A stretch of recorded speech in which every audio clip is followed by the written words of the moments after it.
Hi, Dr. Nicole. How are you? I can't help myself. I have to call you doctor. It's okay. I actually do prefer it in kind of these settings. So thank you so much, Laura. I appreciate you. Thank you so much. And for our listeners, this is a collaboration with Awaken and Align and Abolitionist Dreams, Dr. Nicole's podcast. So welcome. Thank you. Welcome, everybody. Do you mind if I read your about on Spotify? Oh, no problem. Okay. I just love the way you wrote this because I can hear your voice speaking.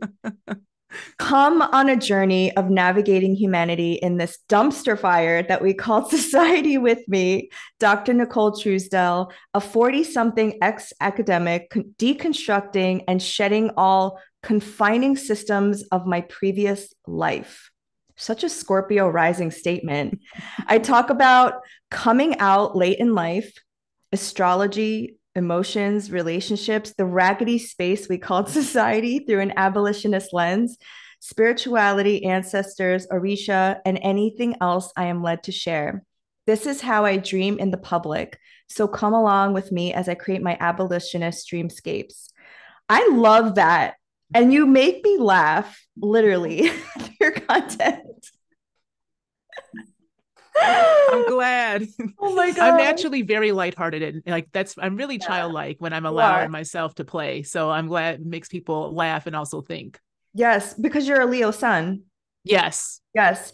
So do you And mind, North Node. and North, no, do you mind Mhm. sharing your big three and how that shows up for you? Yeah, so I'm a Scorpio rising and I also like to say with Uranus in my first house on my rising as well. I'm a Taurus moon, also with Chiron on my Taurus moon as well. And then a Leo sun with my North node there as well.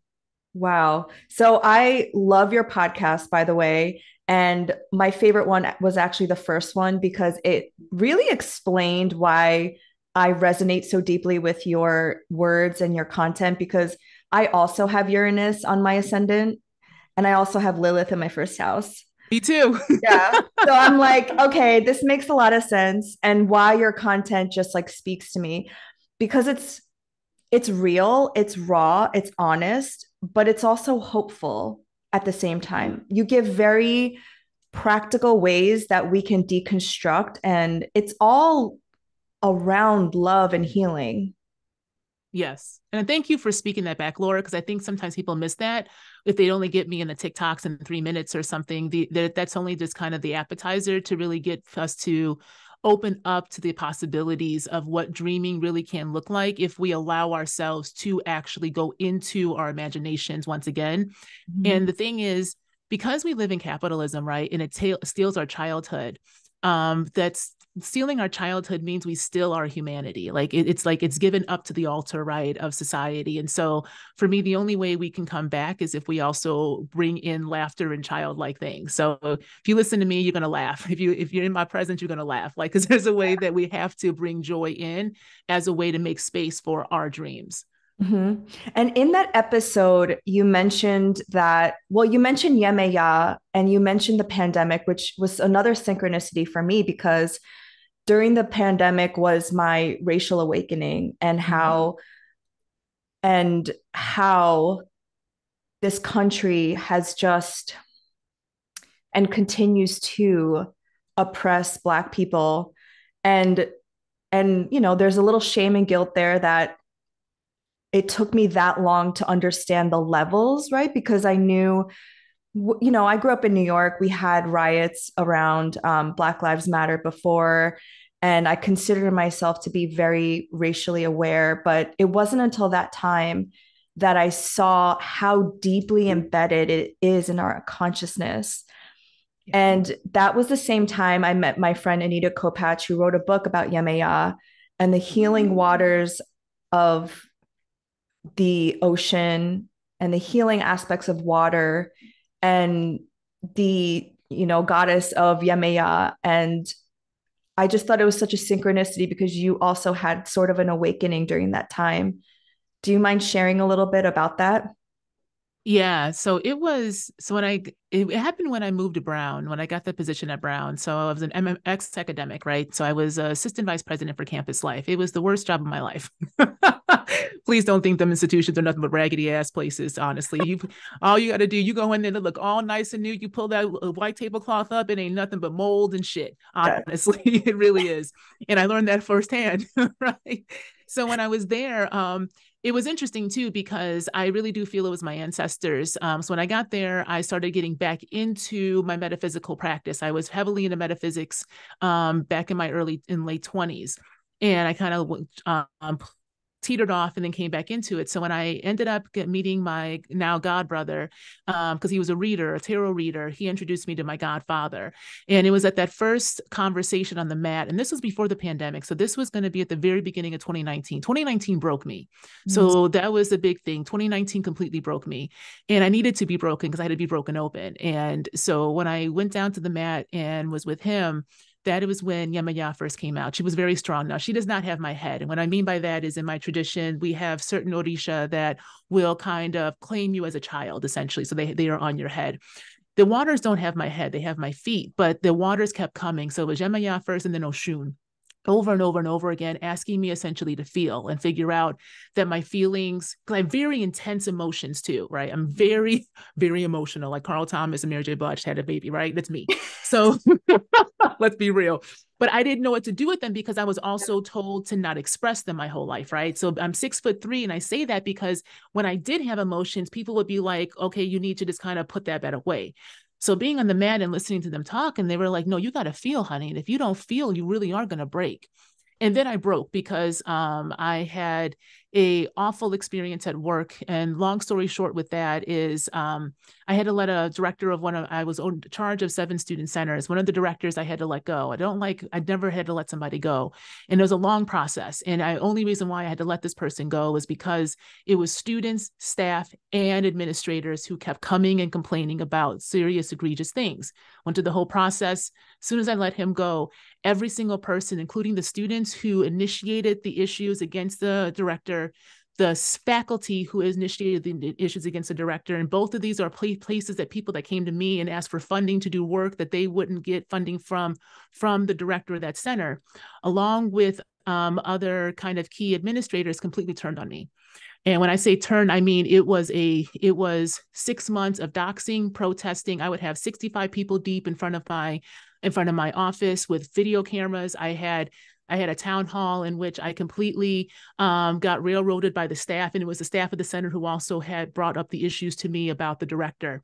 Long story short, I got played. All right, I can take an L. I will admit when I can take an L. A bitch got an L that year. Okay, I got my ass handed to me. Okay. Yes.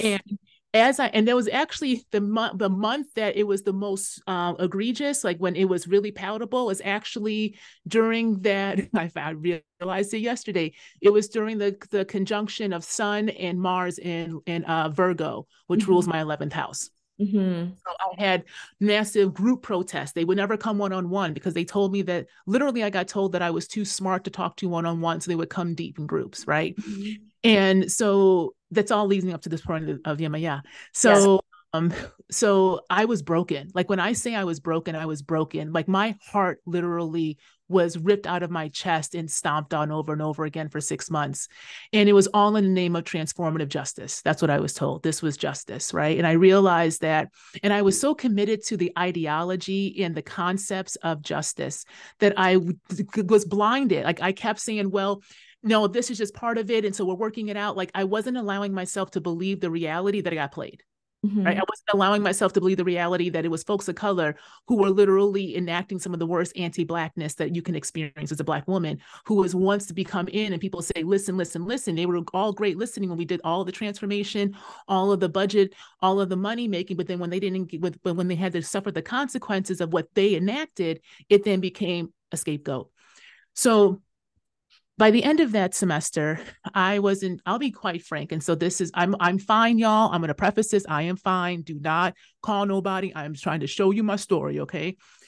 By the end of that time, I wasn't sure if I wanted to live, quite frankly, because it was like my whole world had shattered in terms of who I thought I was, who I was in community with, even some of like my closest friends who weren't even part of the school stopped talking to me because I became a pariah, right? And I realized how precarious these spaces were. This wasn't community. This wasn't justice. And I wasn't even allowed to express myself. And so that's when I went to the water. And it was at the end of that time. And actually, I was in Hawaii before then in November, and for a conference for the American Studies Association. And it was actually being on Hawaii. I never talked about this actually, being in Hawaii and I didn't stay in Waikiki. I didn't stay like where the tourists, I was with my family and I stayed about an hour away. I didn't realize how far it was, but it was more where local folks live. And I rented a place from a local Hawaiian on Airbnb. And so we were right by the water, and that water is angry. And she has every right to be. So being there and feeling the land and listening to the water and seeing how angry she is. And then also having to drive around that island, and you can't go cut across because it's occupied. Like it's literally the US base is right in the middle, taking up the most space and making their presence known. Like I kept saying over and over again, this is occupation. Like I just kept saying it to my ex-husband. I was saying it when I went to the conference. I only went to the conference like 2 of the days to like physically, because I was more interested in talking to folks who were locally and also just experience, because I'm an anthropologist. Like it was like literally me realizing like this is straight up an occupation, like what natives have been talking about for forever. And I had read about this and I had done a lot of ethnography on it. But seeing it really was stark. And then also listening to the water there and hearing and feeling the anger, the love, but also the anger, right? So when I came back, and it was like the final straw that I had gotten. Some of the staff of the younger staff of color wrote a Medium article. People kept doxing me. They would email that I was getting emailed. They were emailing the president, the board of trustees, the faculty of Africana, the faculty that I was affiliated with, the faculty of American Studies, the faculty of the trying to newly emerging Native American Studies. Like I'm in conversation with these folks. Like I was trying to build with these things, and they were trying to ruin my name. And the last straw was when my boss basically left me out to dry. People didn't see him so much. They thought I was the VP. That's how much they didn't even see him. And I was like, I was like, I can't do anything without approval. I had to get approval from all these folks who also said they would have my back. And the minute that shit turned, they ran away. So then when I went to the waters that in Florida for Christmas break, that's when I broke. And I remember walking in front of the water and just looking at her, and I was just like, yeah, I can't do this anymore. Like, and I was like, just crying. And it was like, I'm broken. Like, I can't do this. Like, I don't know. I don't want to live. And the only reason why I want to live is because I have a kid. And the only reason why I'm doing that is because my kid is trans. And I was like, I'm the only one right now that will at least make the space and refuse for anybody to not allow them to be who they are. But I didn't know what else to do, honestly. I didn't know what to do. And so when I came back, this is where ancestors really are smart, because there is a hierarchy. And when I say hierarchy, not in this kind of, no, there's not a hierarchy. That's the wrong way to say this. There is a logic to the other side, right? And you have to go through your ancestors first. The ancestors, because they are the ones who were born, who are human, they are the first line that you have to get permission for, and you have to give them permission too, so that you can also get to the primordials. That's why people say ancestors first for anybody else. Well, I had to give them permission, but I'm stubborn. I've got 3 fucking fixed signs. I didn't know that I needed to do that, right? So I'm like, damn, I didn't know that. So at the water, when I said, I'm done, I can't do this anymore, that was the opening. That was kind of what I call a slippage in the other side, because they're always finding loopholes to how to help us, right? That's why I'm like, they will find a loophole, like, bitch, you said that, and we go right there. So you gotta be careful what you say, right? And so when I came back, it was a miracle. And I can actually say this was a miracle. I was sat down by the provost at the time, because we had a meeting ahead of time before I left, because I looked like shit too. People were like, are you okay? And I said, no, like I hadn't slept in months. Like I literally couldn't eat. I wasn't sleeping, and I was just congested and like inflamed. My body was just revolting. So when I came back and meet with him, because he had been protesting in his first part of his job. So I was like, maybe he could help me out. Like, and he looked at me and he was like, you're experiencing anti-Black racism. That's all there is to it. He's like, you could have done some things differently, but really this isn't on you, but it's been put on you. And so I want to offer you, and he's like, also, it's not a good fit. It's not a good fit in campus life. You want to come over to academic affairs. He's like, I can give you 18 months, and that can kind of give you some kind of space to figure out what you want to do. And she's like, and if you want to, I can help you put a good word in somewhere else. Because there's a couple of jobs, X, Y, and Z. And I looked at him, and in my soul, it just said, bitch, take that money and run. Because I was tired. I was tired. Like, I realized how tired I was. So basically when I asked Yamaya that I couldn't do it anymore, it opened up the space for the ancestors to make things move. And so I took the contract. I had to sign an NDA. I don't even know, that shit's probably void by now, but it was a way to save their ass. And honestly, I didn't care. I needed to save me finally. I realized that I had been trying to save everything and everybody else, and I neglected me to the point where when I would order sometimes for my staff, I would forget to order my own food, right? Like, because I wasn't thinking about me. And finally, it's the first time that I was required I could think about myself. And so from that point on, I ended up taught a couple of classes there that went really well online. Because again, the pandemic had started. After I had signed the contract to move over to campus life, to academic affairs, I had a semester before I had to teach again, because that was too far in the season, in the fall or the winter to teach. So then I had this time finally. Like, I had time. I hadn't had time like that. And this is the lesson of Saturn, right? Like, Saturn's like, if I give you time, like, you're going to really understand what time is. And so when I had the time, I realized I was so used to filling it up. I had no idea how to be with myself. Like, my calendar went from packed. I mean, when I say I was packed, it was packed, and it was never enough. If I was there at 7:45 in the morning after dropping my kid off, usually the first one, and daycare, which I always hated. And then I would be there sometimes till 8, 9 o'clock at night, because I had to go to all these events to show my face. Even though when I was there to show my face, there was also a place for people to talk about how I represented power, so that got ignored. Like, there is a way that the utilization, especially of Black women's bodies and institutions, is a trap. Because when we get into quote unquote positions of power, then we become the location of people who want to dump on power as well. It's literally a catch-22, right? And so this is why I say, when you're in the master's house, he will always use you for his bidding, even when you think that you are remaking those tools. And I really thought it. I thought I could remake those tools. No, the tools are us. They will remake us, right? And I think we don't realize that we are the tools. We are the commodity. Not our commodities are our mind, is our body, what all it is, right? So when I started to have the time back for myself, that's when I got deeper into my practice. And so I was very consistent with my ancestral veneration, because I had consecrated shrines. And when I would go to my godfather to talk about this, and we would do the divinations, because I was always like, I need more protection, whatever. And finally, Oshun is like, girl, you don't need no more damn protection. You need to sit with your damn self. Like, you need to sit with you. You have to feel. So that's when I started doing my old house in Rhode Island, backed up against State Park.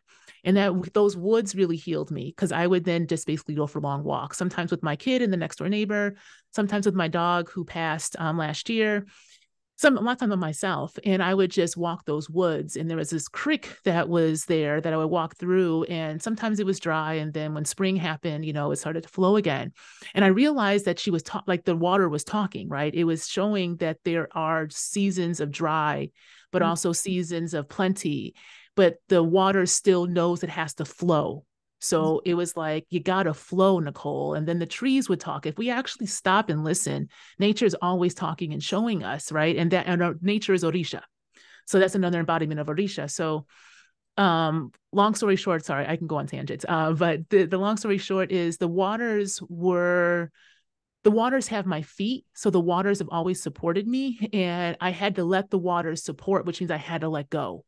Like, I had to literally be broken, because I didn't know that I wasn't allowing myself to break, if that makes sense, right? So you can get so fixed, you don't even realize that you're holding on. So I was holding on so much after all that bullshit, right? After all that bullshit, I told myself, listen, Nicole, all you got to do is just get another job offer. Then maybe you can finagle a teaching position at Brown.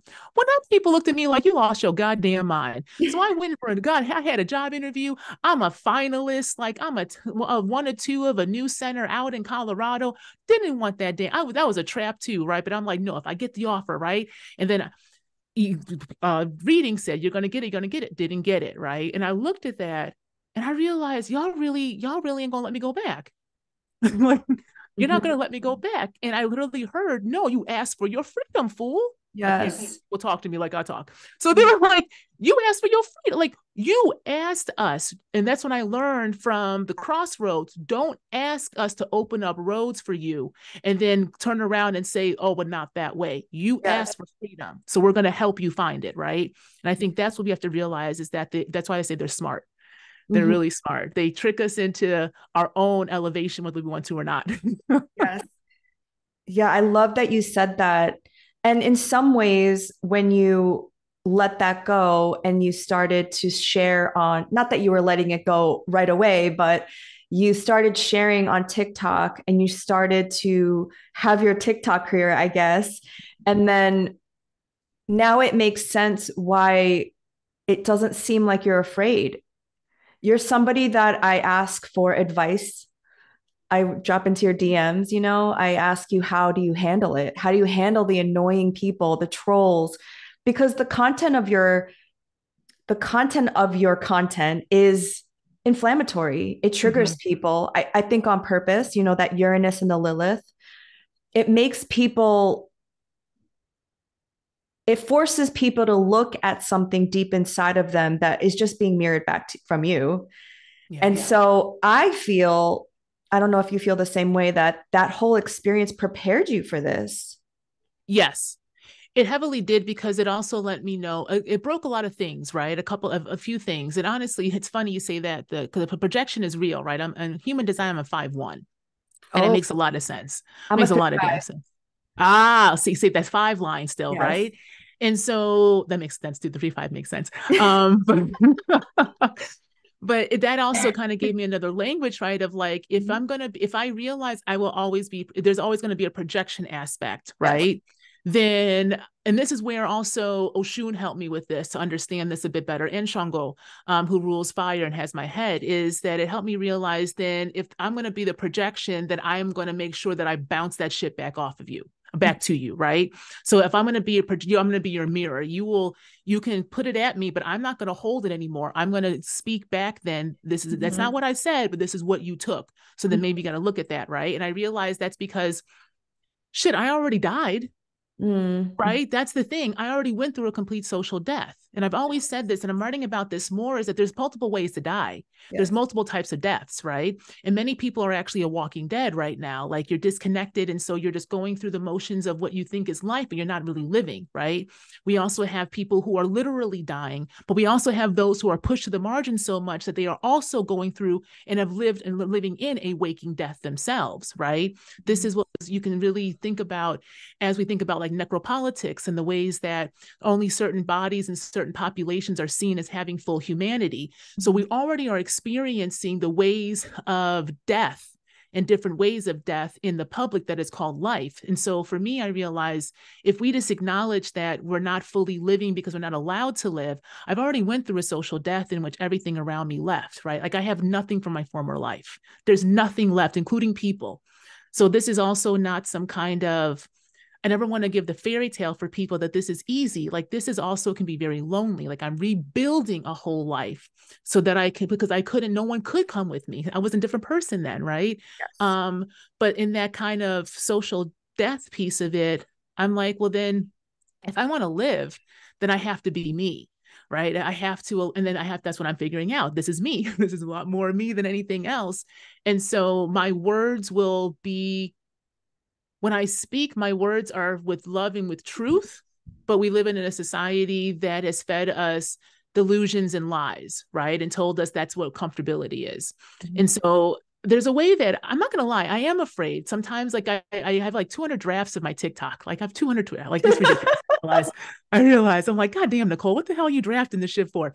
But it's, but it's also because certain things I'm like, I'm not even sure if I know what I'm trying to say, but I'm not even sure if the space can even comprehend it yet because I'm also somebody that is visioning out in a Yes. way, right? So that we can dream. And we don't like dreamers in this society. We say we do. We say we like visionaries. We say we like innovators. But the visionaries and innovators that are applauded in society overall tend to be those who just remix what already is, but put a new kind of face to it, right? Exactly. Yeah. And that's where my like your content really resonates with me because so I'll just give you a little background story of what I've been coming up with these last couple of weeks because my 11th house is Libra. I have Mars, Saturn, and Pluto in the sign of Libra. I have a Saturn Pluto conjunction in the sign of Libra, and Mars is debilitated in the sign of Libra. And it's, the South Node is there. So I'm kind of going through that public fall right now where I was afraid to take a stand, Mars and Libra, because I didn't want people to get upset. Yeah. But at the same time, it was killing me inside because I have my moon and Venus in Aquarius. I'm a humanitarian. I'm somebody who sees the vision. I see a vision for the future that people now don't quite understand when I'm talking. It's like I see something, I see what's possible, but what it's going to take for us to get there is completely dismantling what we have, Yeah. like the death. And so, for example, when I'm out in like parties and my friend is like, I work for this company that's pro Israel. And I said, how could you work for a company like that? Like my moral compass just could not. Yeah. Like I would rather, and this is coming from a place of privilege, I know, I would rather not work than work at a place where they were consciously and intentionally murdering innocent people. Like I just couldn't do it. And so my other friend chimed in. She's a Libra and always playing devil's advocate was like, obviously mentioning my privilege, but saying like, there has to be those of us who are revolutionary within the system. And I said, you know what? I don't agree with that because we're just recycling white man's world. We're just recycling white man's institutions, their schools, their dreams, their vision. I say we take ourselves out and we build our own stuff because the more we keep giving them our labor and what you just said about the Black body as a commodity just like reaffirmed how I felt intuitively there's no room for us. They don't care about us. Yeah. They never have, they never will. So when I talk about these things, people around me think I'm crazy because they're like, well, what do you want us all to do? Like, not have jobs? What do you want? But I'm like, how are we ever going to change if we don't have skin in the game? If we don't sacrifice something? If we don't get afraid and start facing our fears of losing a job, losing social currency or credibility or something, we have to risk this because there are people who are dying. So I'm kind of going through this right now where I'm getting censored by an organization that I work with, a nonprofit. I lost friends already. People have unfollowed me. People have said I'm anti-Semitic, which the whole conversation around that. And honestly, I've finally come to a place where I don't care because I'm so more in alignment with my values and my core beliefs at this point that I release control to my ancestors and my guides that whoever has the same moral compass as me, who sees the same vision as the future will be attracted to me because I'm making it loud. I'm saying it out loud this time. And that's where I've been journeying through these last 3 weeks. No, but that you said a lot. I want to pull some things apart you said because it's really good and it's actually pointing out, getting to a lot of different things that we have to face at this moment, right? Because the one thing that I've always found frustrating is the lack of because we are an anti-intellectual society that defunded education over space and time, while also pushing technology and the internet coming through, just because people have more information at their hands does not mean they actually have more knowledge, right? Mm-hmm. And so I think that when people use words like privilege and that's in that kind of context, it doesn't make any sense to me. What is privileged about realizing that you are being exploited by a system that doesn't like you? Mm-hmm. Right? How is that privilege? I think that we sit here and we try to, and I'm taking the kind of universal we, right? We sit here and we try to logic our way into why we are okay with authoritarianism, with subjugation, with watching a ongoing genocide being enacted and seeing in real time the manipulation of media trying to get us to buy into it, right? Mm-hmm. And then when somebody pushes back, it's like, well, you're so privileged. We're not privileged. This is the thing. We think we are privileged in terms of our positionality. The American industrial complex and the imperialist core is what is using nonstop violence to enact its will. And it is fed back to its citizens that somehow we are living in the land of milk and honey. So therefore, we should just be grateful for what we have. And if you push back, then you are somehow showing a privilege. What is being privileged about being exploited by a system? Yeah. Right. And when you actually see and acknowledge that, right, there is going to be a breaking. And so I think this is really interesting, too, because this is exactly what Saturn and Neptune retrograde have been trying to ask us in Pisces. Are you going to actually look at the stories you've been told collectively? Do they make any sense? Does it make any sense to say you can be a revolutionary within the master's plantation and house? And what has history told us about that? Mm-hmm. Right. What have those who have passed already tried to show us? That shit don't really work too well, right? We keep seeing over and over again, our so-called revolutionary leaders of the 60s who went into those institutions are now the ones who are touting the status quo line and telling us to fall back in line. And telling us that representation and this idea of us showing that we can be like those who subjugated us means that we're somehow changing something. And we have to ask the hard question, is that true? Has that really happened, right? And this is where I say we have to interrogate history from a perspective of the present to ask ourselves, what are we learning them from what they did? Not replicating it willy-nilly. What are we learning from so that we can pivot? But then when you are afraid to ask the question, because it will force you to have to look at your assumptions, your foundations, your floor, that then may crack, that becomes the location you understand where your conditioning to a system is. That is, you are actually replicating. That is a harsh damn truth, but it is one that we have to face right now, because literally that is what Saturn's been asking us to do for 5 years. Mm-hmm. When Saturn was in his home planets, our signs of Aquarius and Capricorn, yes, pandemic and the like, but Saturn was also telling us your life is finite. Mm-hmm. You think that you can sit here and hustle and grind and do all this shit. We didn't tell you that. The stars did not tell you that Capricorn meant capitalism. Right? Y'all said this shit. So let me put my ass red in my sign and tell you exactly what Saturn and Capricorn means. Yeah. You have finiteness of your life. Mm-hmm. You think you're going to sit here and hustle and grind and be on Wall Street? Fuck your Wall Street. I'm going to come on top of that too. Mm-hmm. Right? Everything you took for granted or took for as somehow the norm, Saturn said, I want you to reshift that, because what happens when I shut everything down and give you time? Give you time to believe what is going on, give you time to reflect upon what it is. What are you going to do with that time? Right? Because now Saturn's been in Pisces, and people say, Saturn's in like Pisces. I get that, but I actually argue this. Saturn is tired.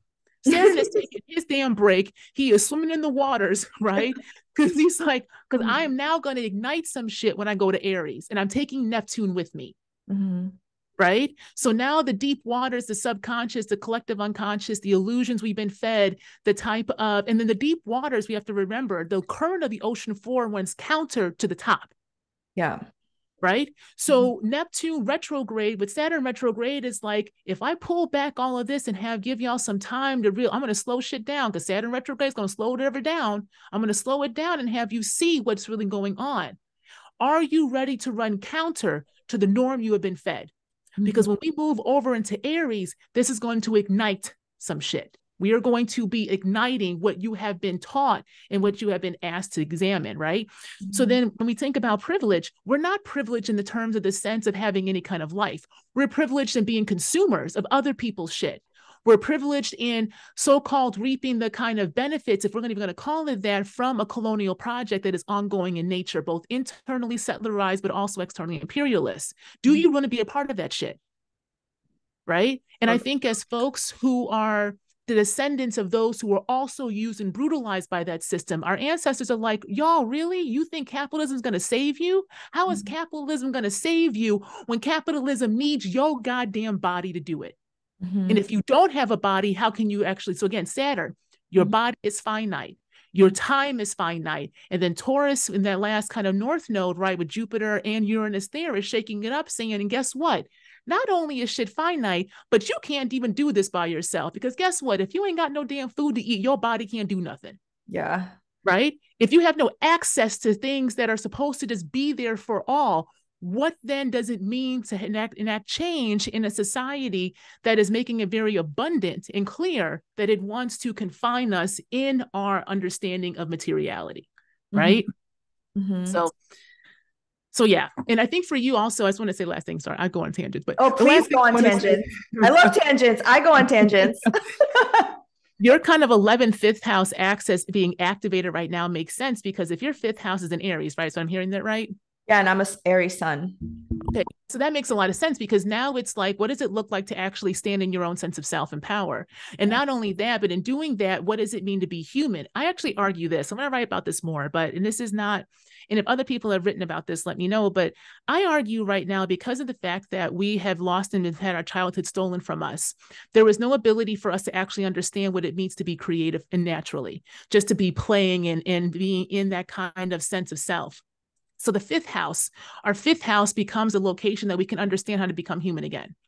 Because it is the house of childhood. It is the house of self. It is the house of creativity, and where Venus finds her joy in the traditional sense, right? Where Leo is in the modern sense. Either way, it's some childlike shit, and it's pleasure, right? And it's creating.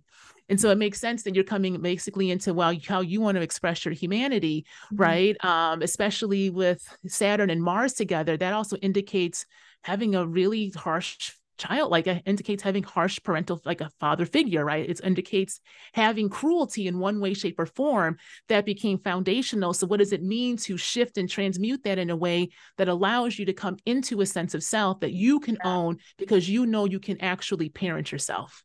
Oh my God. This is why I love astrology, because when I look at my chart and also my father's chart, it's like, oh, this was our soul karmic lesson, right? Because he has his north node in Aries and south node in Libra. And it's him being, violent, and him going through his own trauma, and me not really having a childhood because I'm the first daughter of immigrant parents. So I kind of had to like parent my parents and myself and my sister. And it's these eclipses are helping me to reclaim my childhood and, like you said, joy and pleasure as a form of activism and resistance as well. But when I learned that, I was like, wow, how do I even embody that? As a 41-year-old person on this planet, I'm trying. And I think this is what it is. I think we're all trying, because we realized how much we weren't allowed to, but also now how much, if we don't do it, then who's going to let us do it? Right? There's no permission being granted but ourselves. And so I think this is where we have to realize, like, this is going to be a messy ass bitch. Like, this is going to be messy, right? This idea of transitioning, crossroads, figuring out different ways. There is no formula to this. We have different templates we can draw from the past as we learn from them and understand them, but we're bringing that into a new present and a new kind of foundation that we're also breaking. And I think this is where I get frustrated when people want to push back on different types of learnings, not just for me, but from other folks who are asking us to question and dream, right? The first question is, well, what do we do? What do we do? Baby, I don't fucking know. That's what we're trying to figure out. You know what I'm saying? Like, we can put a bunch of things down, but that's the thing we're trying to figure out is what does it do? But you can't go to what we do until you've actually sat in your humanity and realize how unhuman you've been. Right. Like, and that's part of the thing. People don't want to do that. So there is time here, right? Again, Saturn comes back.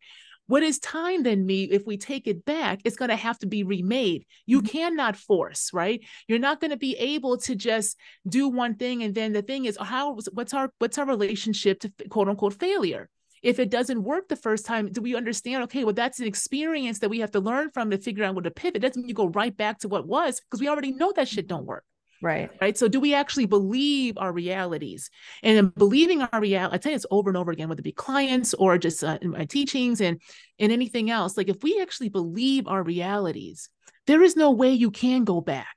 No. Right. So then you kind of made a choice. You've made a choice. Then you're going to figure something out, and it's going to be messy. And so part of that mess, I think, is trying to allow ourselves to figure out what we actually enjoy and like, because that's what's going to help us figure out who we want to be with, Exactly. right? In community, right? We don't even know what community really is. No. But I think that's the whole North Node in Aries, is everybody being activated within and not asking other people what they should do. That we live in a patriarchy where everyone's like, what do I do? And we don't need some white dude telling you what to do. We all have the power within. It's Chiron and Aries as well. Yes. Yes. And I think that's the thing. We've all been wounded. Ourselves have been wounded, right? Because we live in capitalism that took the self, it took the body.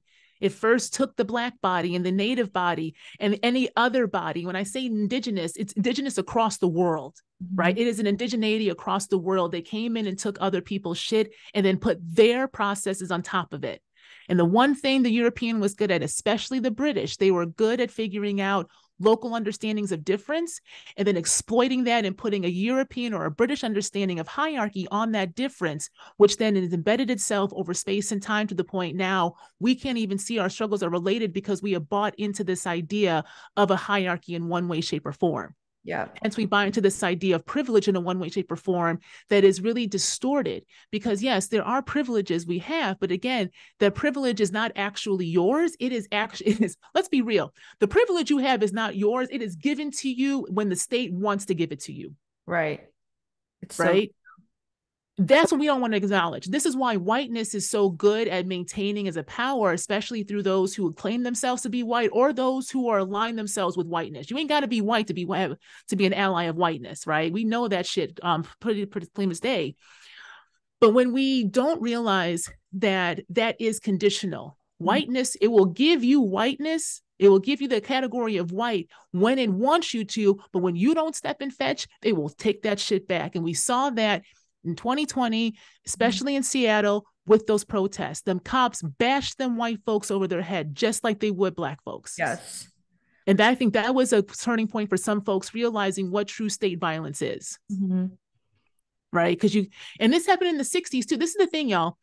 There's a way that history is made short and confined for a reason. History is a tool and power of the project, a colonial project. It has to use history, twist it, and then feed it back to you so that you believe that this is the natural way for quote unquote progress, right? In the 60s, when they were doing the freedom rides down south, right? You have folks coming up from north, a lot of white folks, Jewish folks, and Black folks went down south to work with the freedom rides.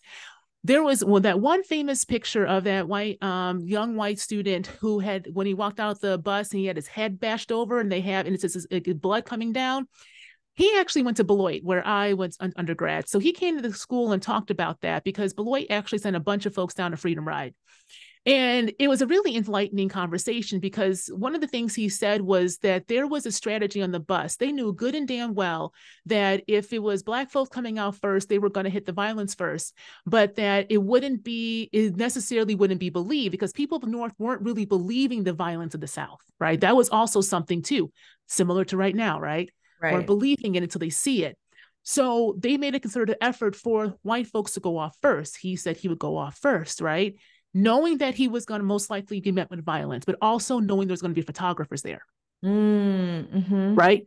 This is where King and Malcolm sometimes really did butt heads because Malcolm accused Martin of using women and children in the front line, right? And then basically Malcolm's like, you don't do that, put the men first, right? But there was a strategy behind having people having to humanize the Right. violence being enacted, right? So Mm-hmm. how do you humanize? You would think women and children, but if you don't see Black folks as human, then that doesn't necessarily work. They put them hoses on them kids. They were kids. They were kids, y'all. Mm-hmm. Bridges was a little girl Mm-hmm. who had grown ass people throwing and screaming at her to go to school. I want us to remember that. They were children, Mm-hmm. right? But when it was with white folks, when you saw that white man get bashed over and it made the headlines, that also ignited and got some change going on, right? That's when we started seeing a turn. And I think we have to realize that these things are conditional. The privileges you think you have are conditional. You lose that high paying job. Can you actually afford all of that shit that is making you successful? All that privilege, what it told you was that the more money you make, the more worth you have. But the more money you make, the more you have to show it off. So you got to have the house, you got to have that car, you got to perform those privileges. But you are not guaranteed that position. Look at what we're seeing right now. They even said over and over again, the economy needs unemployment, not the people, the economy. Right? We're being told over and over who is given personhood. So if we actually believe all that and you realize that the minute you don't have that job, maybe you got some savings, maybe you got something, unless you really do come from generational wealth, right? Unless you really have that line, then your privileges will stop and start with that paycheck. Mm-hmm. Right? So then are you really privileged then in that job? Right? You don't own you. They own you. Yeah. Right? So then if we can really examine then what is possible and what is it about the structures in place that keep us beholden to it, they broke our families. Mm-hmm. Right? They broke the idea of what family means. They broke the idea of what community means. They broke the idea of what aid and kind of general engagement is. And I think that's what we're trying to come back to is what does it mean then to rethink who we are so we can figure out who we can be in community with and realizing that we have to get comfortable with difference and we're not comfortable with human difference at all. We're comfortable with conformity, which then allows us to accept authoritarianism in one way, shape, or form. Hence why we have a Democratic president right now and starting the enacting some very, quite frankly, draconian censorship laws that as long as they continue to go through, the next president, whether it be a Democrat or Republican, the foundation is laid for censorship. Mm-hmm. Right? So then it's not, this is also something too. If voting is one strategy, that is one strategy, y'all. That's one. That is not the only. And that's what people are trying to get, at least I'm trying to get across. You cannot stop and start the conversation at a fucking presidential election, which happens every 4-year cycle. Yeah. Every 4 years we're hearing, I did this in 2016. I had a panel about before the whole Trump election, because it wasn't looking good and I was in Wisconsin. Hillary didn't bring her ass to Wisconsin. Okay. She didn't do the campaigning she should have done. She was arrogant. She was arrogant. We need to acknowledge that. She was arrogant in her supposed ability to have the populist vote. Mm-hmm. 2016, I did a panel as part of a series I started through my office called Get Woke. It was a way to bring national issues home so that we can actually embody and embed our knowledge. And the panel was the complicated nature of voting. I was trying to ask the question about, okay, why do we vote? And if we do, what is its efficacy, right? They didn't like that question.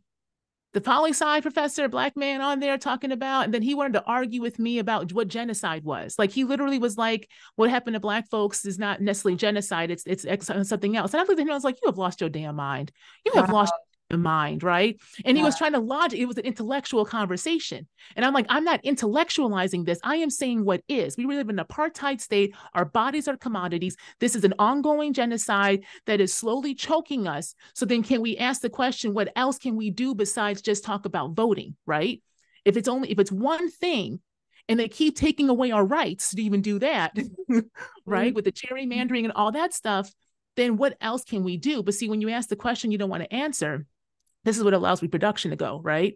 And so I think that this is the moment that we are being asked, you can do nothing but dream right now. That's the thing, right? You can't do nothing but dream of something new, but you can't dream if you don't sleep. You don't sleep if you want to grind. You can't grind. You know, you're trying to say like all of this, the stealing of our rest. And this is what Trisha Hershey's work is. Rest is resistance. The stealing of our rest is intentional.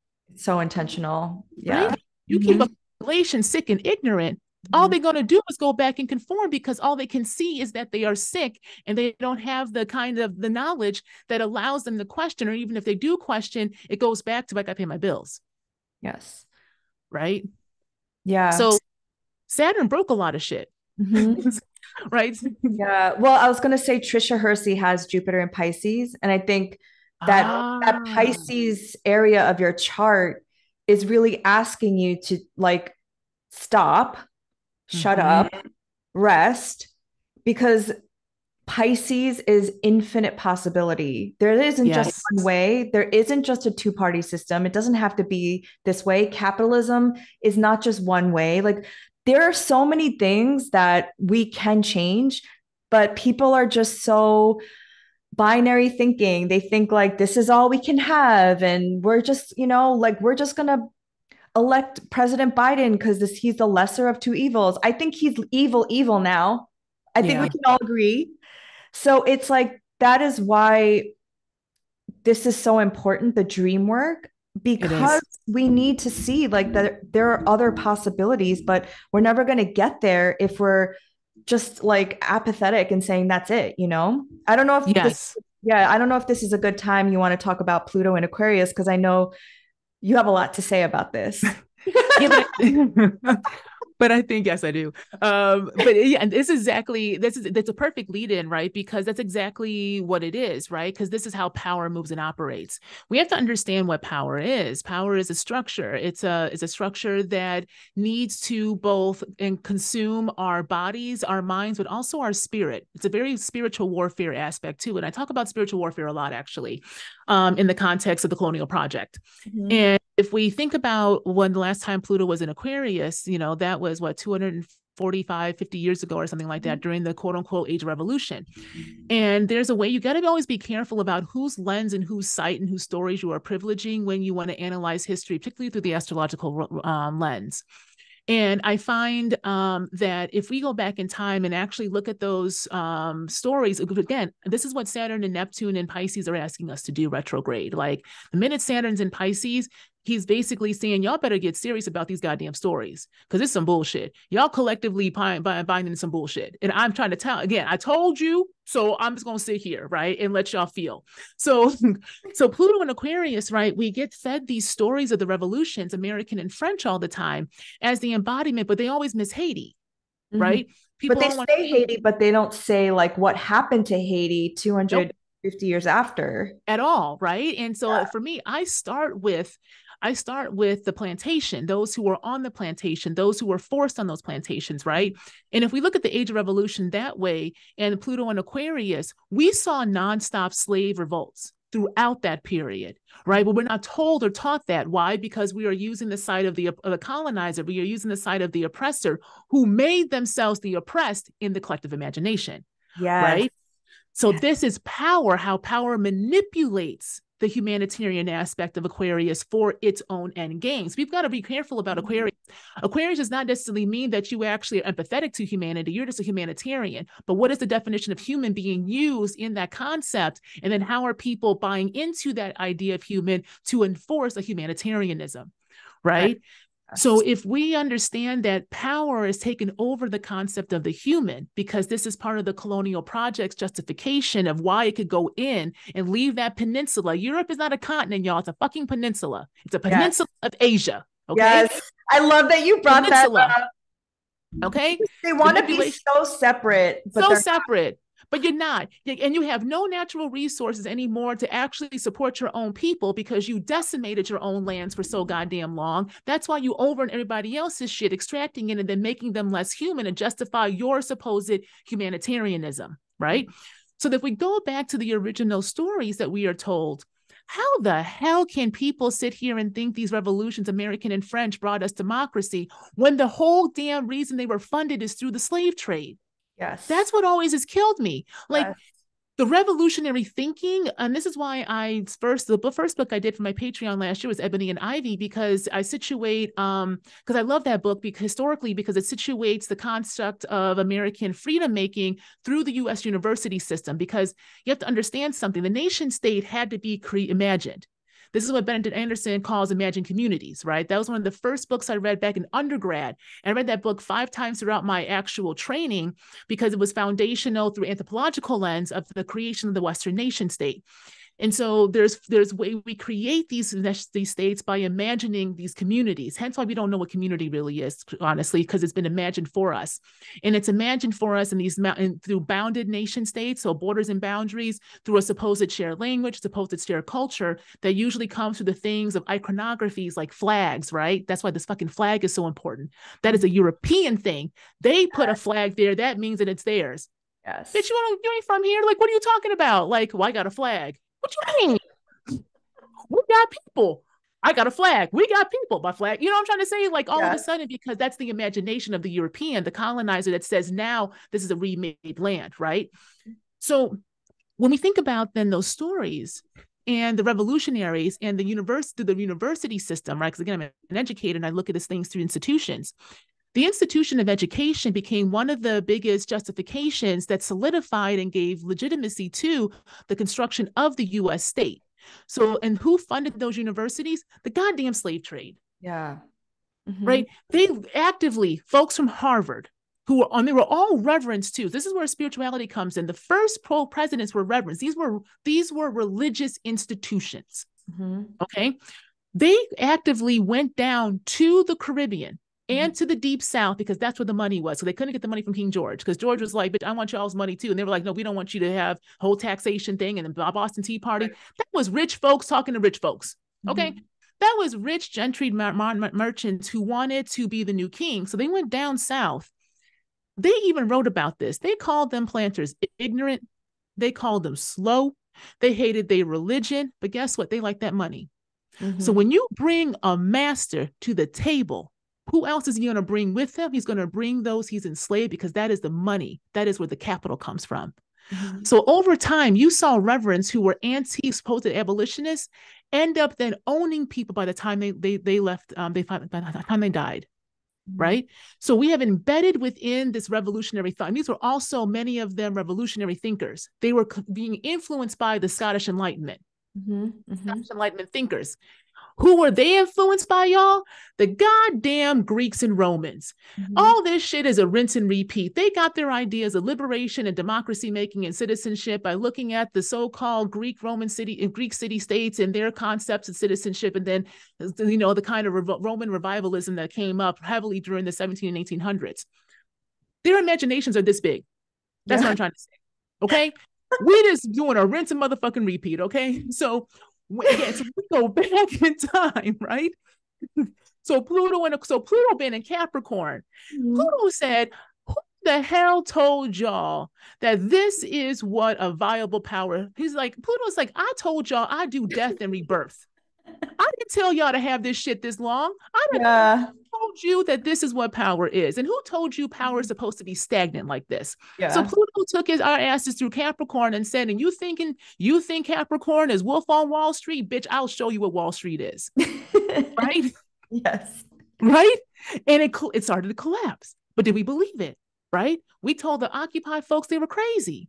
Now, there was there's a lack of some things around there when it comes to the racism embedded within them. But at the same time, that was a movement from the percent of those who were being under power's thumb, right? And so I think that was about the beginning when Pluto went to Capricorn, honestly, is when the kind of stock market. Yeah.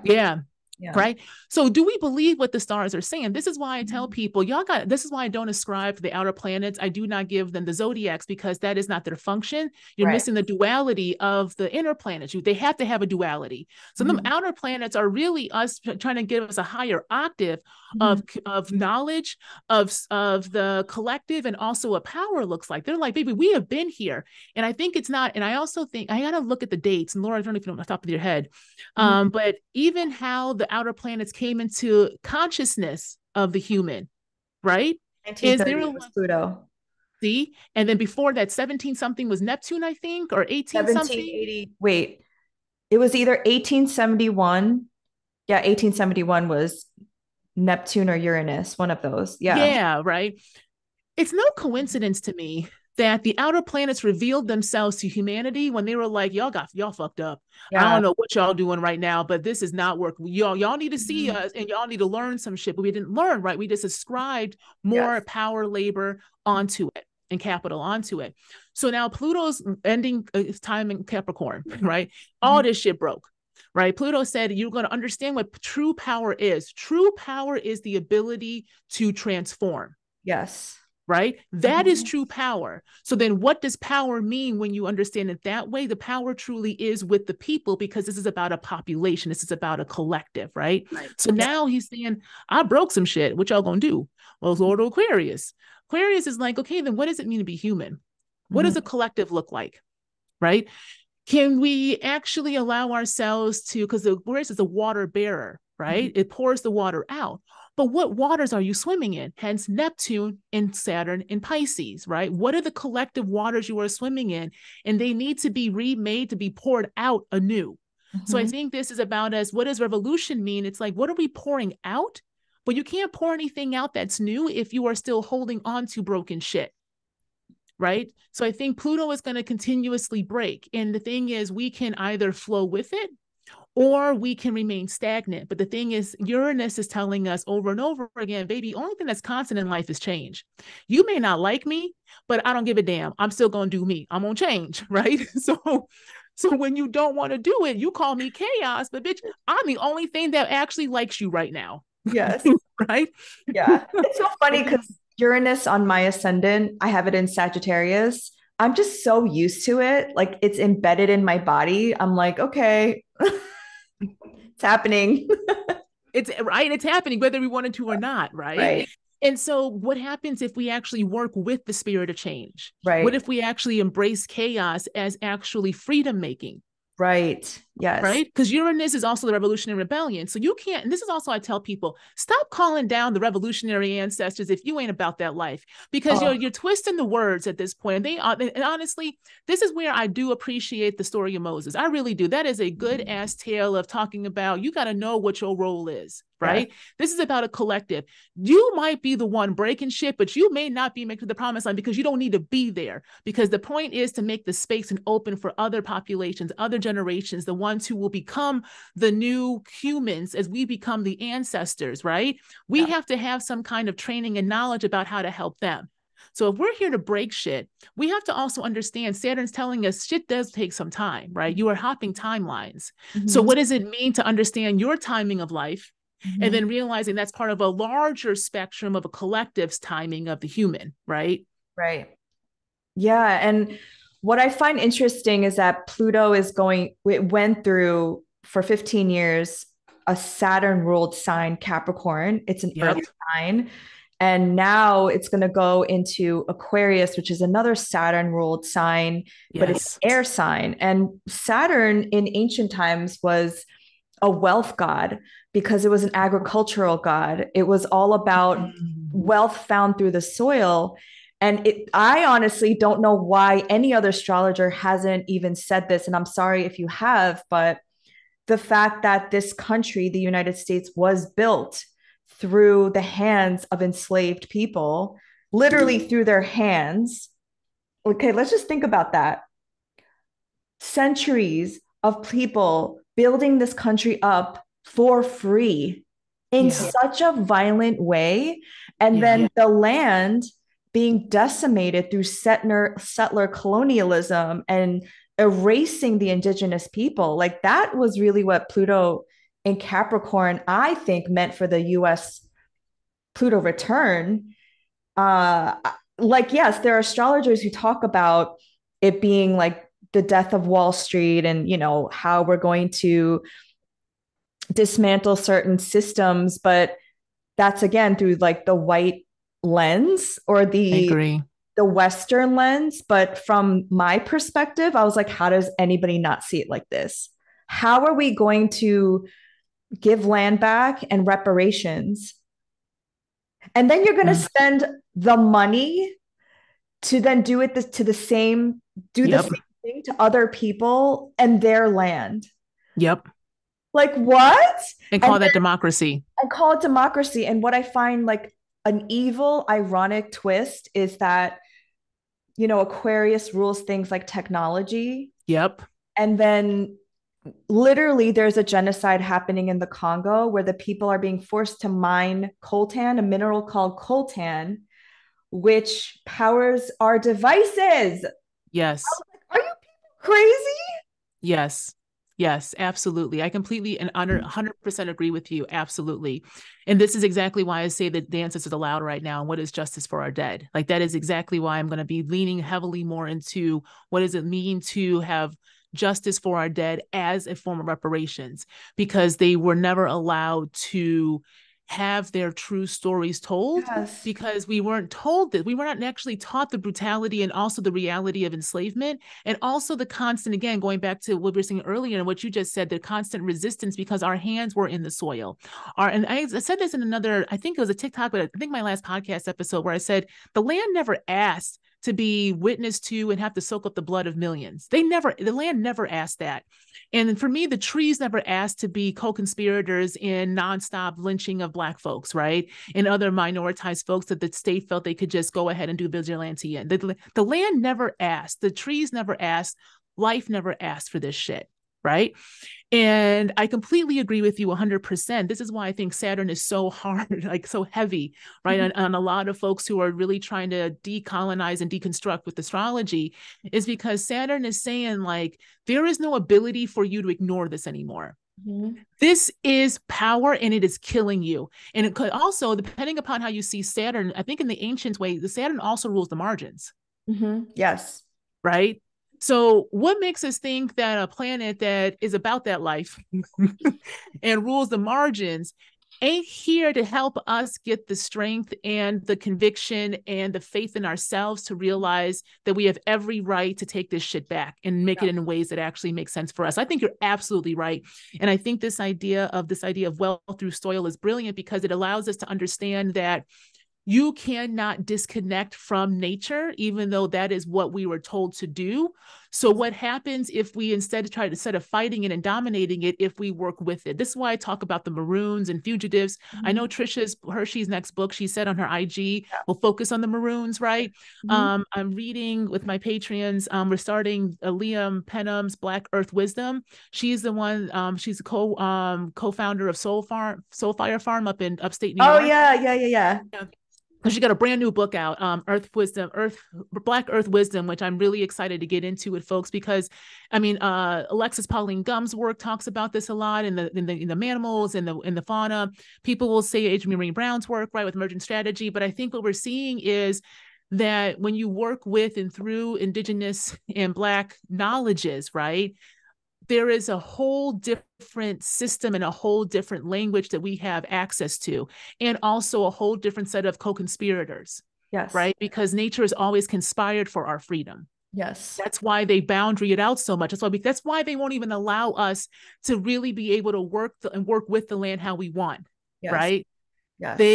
The fucking seeds, right? You can't plant this. They will, all of this stuff is spiritual warfare, y'all. It is. Right. That's the spiritual warfare. Get out of that Harry Potter shit. And we also got to stop using the European imagination for what magic is and what all this other stuff is, right? Like you were saying earlier, because that's not magic, right? Mm-hmm. I couldn't even read Harry. I'm going to go on a tangent. I couldn't even read Harry Potter. I tried to read Harry Potter 18 times, right? I couldn't get past chapter 4. I was like, yo, abusing this boy. Mm-hmm. Like, how the fuck? Like, I have a bad problem as a child, a lot of abuse in my childhood. I'm like, I can't. And then you put him back? Like, you knew he was getting abused. He went to school, and then you had him go back? Yep. I literally said this to my sister. Yeah. I love the movies and I love the books, but as an adult, I was like, wait a minute, you're letting him go to his abusive family? Like, yeah. I couldn't. Yeah. And my ex-husband liked all that shit too. And I was like, I couldn't. And so I tried to read it to my kid, right? Thinking, even my kid was like, Mama, I don't like this. Like, I was like, you are my child. Baby, I don't like this shit either.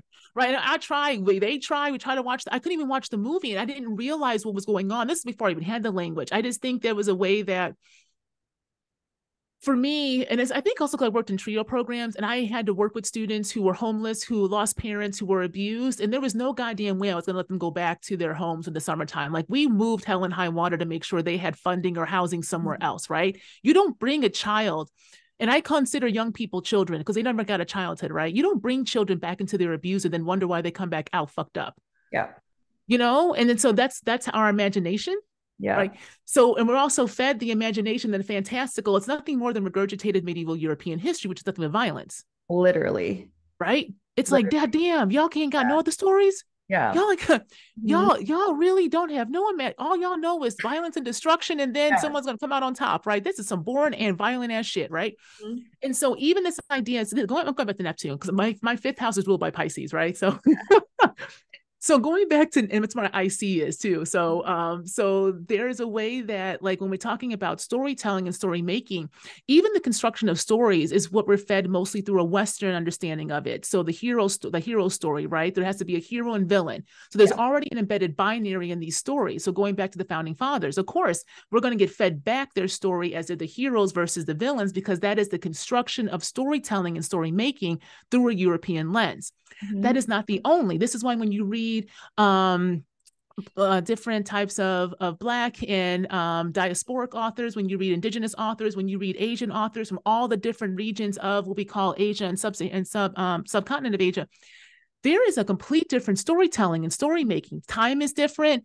It's more circular. You go back and forth, right? It's not necessarily cut and dry as villain and hero, right? Maybe everybody fucked up. Everybody's a little fucked up. Everybody has both light and dark. Yep. Right? Yeah. So that's a whole, and then guess what? Those stories are considered not as sophisticated, right?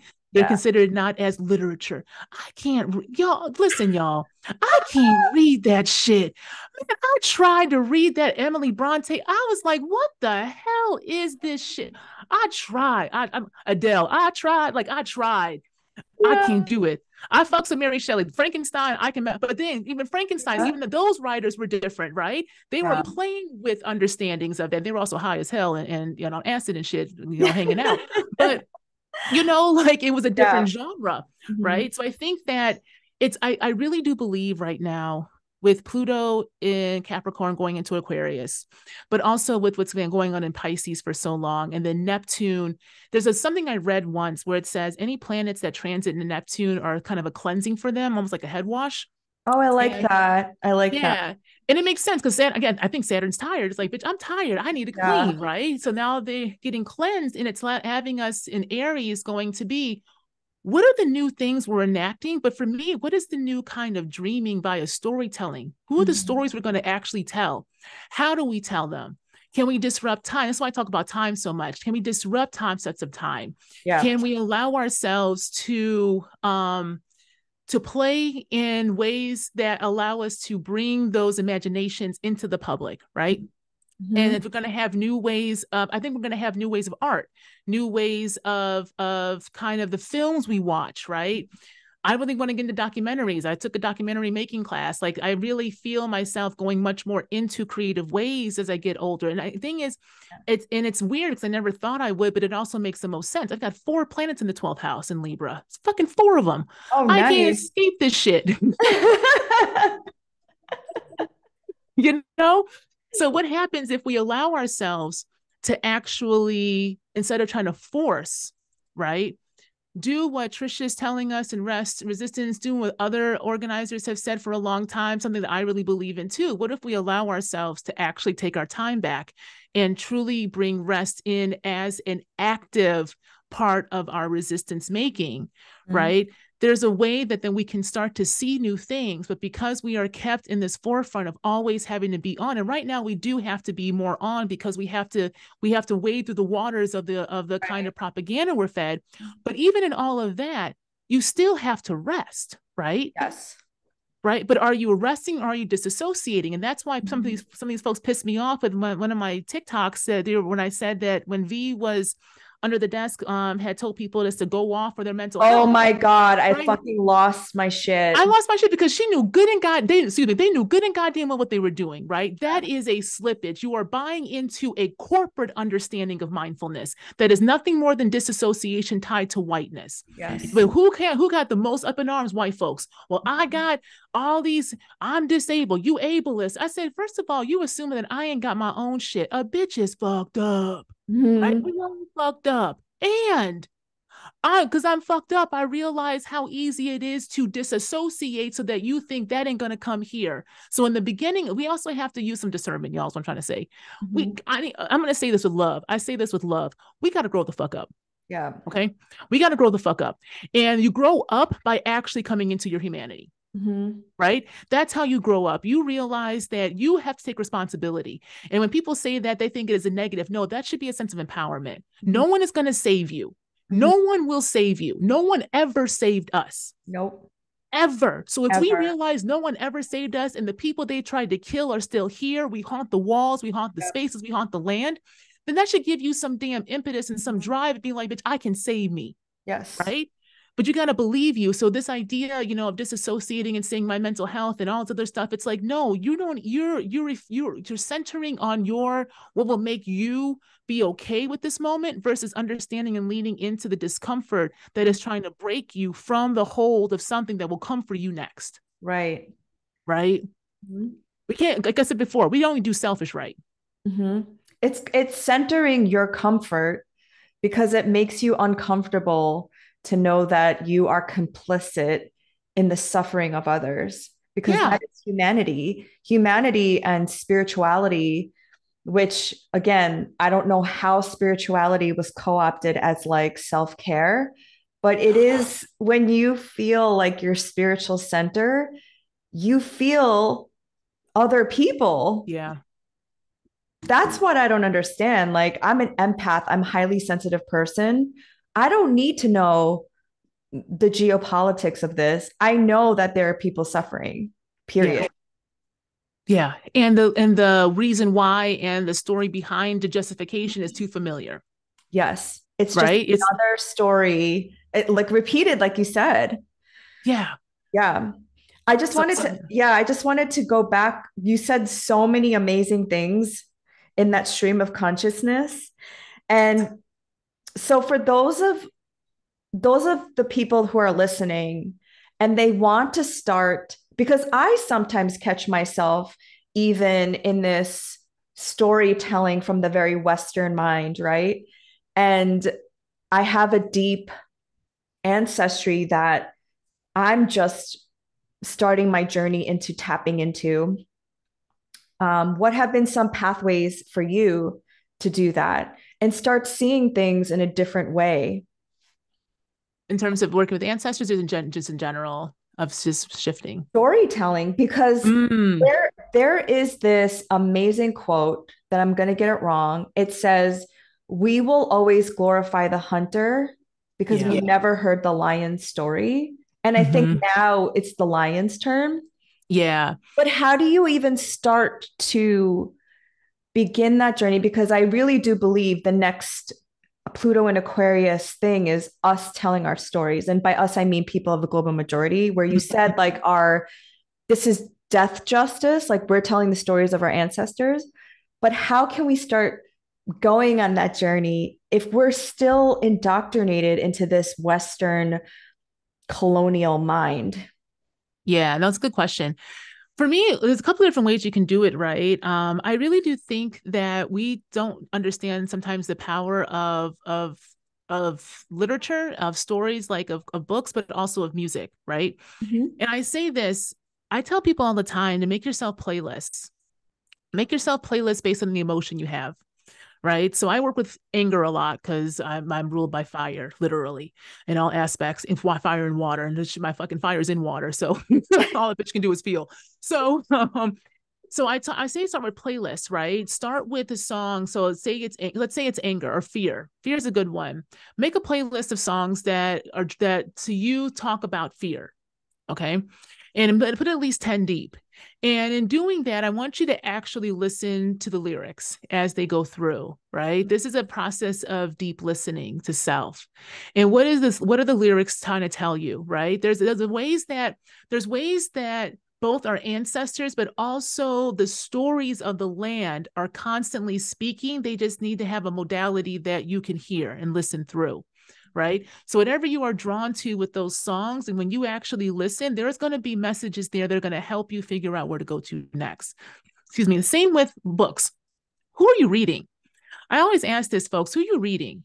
right? If you ever, and if you do read, right, who do you read or who do you listen to? If you listen to podcasts, who are you listening to?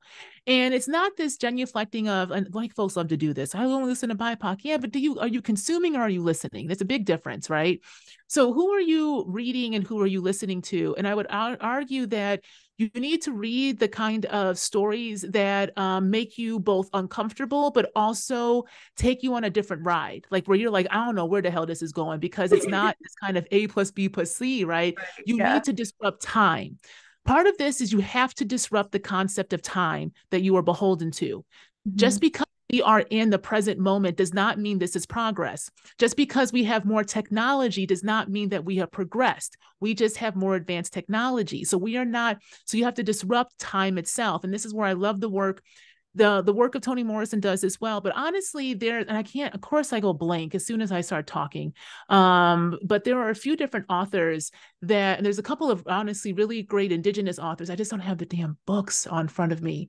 Octavia Butler's work is always going to disrupt time. Kindred is something that has always like taken my breath away from the first line of Kindred, right? I really do like N.K. Jemisin's How Long Till Black Future Months, which is a set of short stories that really play with concepts of technology, society, morality, justice, and all the like. You have to break your mind. Okay, y'all, you have got to break your mind. The only way you're going to break your mind is through the creative process. Oh, okay. That's the thing. That's why they stole your rest. They stole your creativity. That is a spiritual thing. That is a spiritual warfare, because that is your ashe. That is your power. So you have to lean back into the creative. And that's what makes people uncomfortable. So if you don't like to read, that's okay. I want you to start coloring. I want you to start drawing. I want you to start to get out your fear and your anger. Because you have to hear yourself. The only way you're going to connect back to your humanity as a way to kind of disrupt where we are is if you actually face yourself. Right? So this is where I wrote a Substack article on this, but I'll say this: you got to take yourself to the underworld, not hell. Hell is a construct of power to get you to be docile and fearful. So you step and fetch and be of service, so that you think that the only way you're supposed to be here is to quote unquote be right, be authoritative, be aligned, so that you go to a higher self. That don't make no damn sense, y'all. I want y'all to really sit back and think about it. That don't make what kind of creator? That is a ghetto ass creator. What you mean that I got to sit here? How good are you there? What are you talking about? God, what are you talking about? Right? Yeah. Make no damn sense, right? Then everything's a demon. Shit. So the thing is, when people are talking about everything being a demon, then you need to listen. You need to listen. Believe it. So they're telling you that everything about you is demonic. So then how is that creator all good and all knowing and all powerful and just is and is perfect when he keeps making imperfect shit? Yeah, you messed it up. Make no damn sense, right? Come on now. So push it to the side, but you have to go to the underworld. Yes, Pluto. You have to go to the underworld. And if you don't want to go there, you will eventually have to face yourself. So I also tell people this: as you are doing these things, I tell people get a mirror and look at it and keep looking at yourself and ask yourself, what am I afraid of? Right? You have got to face yourself in order to figure out who the hell you are, so that you can figure out who you're going to be with. Right? There is no collective until there are selves, not individuals, but selves. You have got to be a self that can be with other selves, so that you can be in community. And we have, again, so it's going back to the art and creativity, right?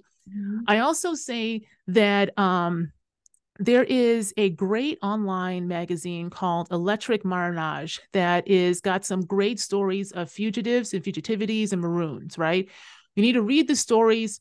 Always ask yourself, whose perspective of history are you drawing upon? Right? So if you already know the story from the perspective of those who quote unquote won, where's the stories then of those that were required to till the land in order for that win? Right? Who's not part of this conversation? Right? And that's the thing. And when you're too afraid to ask that question, don't tell me that there's a plenty of, the one thing them colonizers did is write some shit down. Okay. A lot of stuff, indeed. A lot of shit, right? They told on their whole asses generationally. Okay. Like there's a whole ass archive, y'all. Right. So like who's missing? I always ask the question, who's missing from the conversation? right? And so if you start to look to see this from the conversation, so the whole Pluto and Aquarius thing, coming back to that, the revolutions, well, Hades missing. And even with Haiti, what is the lens in which you are understanding Haiti through? Right? Is it from the French or is it from the Haitian? Even then, is it from, and then within that, is it only men you're listening to happen to the women and children? Yeah. Right. Michelle M. Wright's work, her book, Visits of Blackness, does a great job of asking these questions. Is one example in which she talks of time, talks about the idea of the epifamilial time of the now, and how when she was herself trying to go back, she was asking these questions, and she realized a lot of even the kind of stories of those who were subjugated were still told through men. So when you go to the women, right, they actually do somewhat become kind of lost in the record because they are conglomerated upon as service workers, right? So then you start to even get more out, even the civil rights movement, the place of women and queer folks. Where are the queer people? Y'all, people are queer. People have been queer, okay, for a long ass time, right? That is not like, like, come on now, like you probably queer too, shit. Like, but have you ever asked the question, right? And listen, I know I didn't come out till 40, so I'm with y'all, right? Okay, but guess what? I love me a woman. So like, there is a way that also, that was actually a big point of me. That's actually a big turning point as well. When I finally asked that question, right? I say this with love, everybody. I didn't ask myself these questions, right? I can intellectualize the hell out of anything if you ain't realized yet. Doesn't mean that you actually then turn it on to yourself. So when I asked myself the question finally after my fucking brain broke during that whole beginning of the eclipse season of Scorpio and Taurus, right? That's when it kept coming in. Bitch, are you gay? Right? And then when I finally said, I think I might be, right? And then I said, yeah, I am. That shattered everything. And it wasn't just about the sexual attraction. It was about the fact that I was trying to fit into heteronormativity, and I hated it.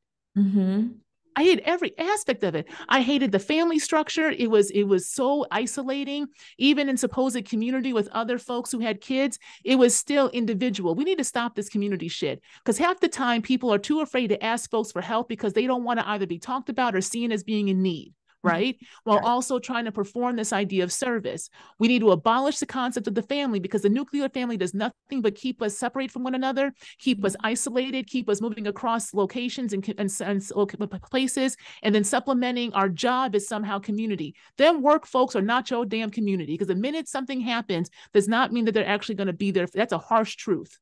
That is a harsh reality that we are facing right now as people are getting sanctioned for actually speaking their mind. And getting fired, Getting fired, right? And then so once you are fired and blackballed, who is your community? And listen, I understand, because that's what happened to me. And I say that shit hurts, it hurts, but it was also a big ass reality check, right? Because I didn't have it before. I thought it was, but it wasn't. I wasn't even allowed to show up for myself. And when I actually said that I was struggling, when I actually said that this marriage was breaking me, before I even realized I was gay, I ain't like that man for a long time, okay?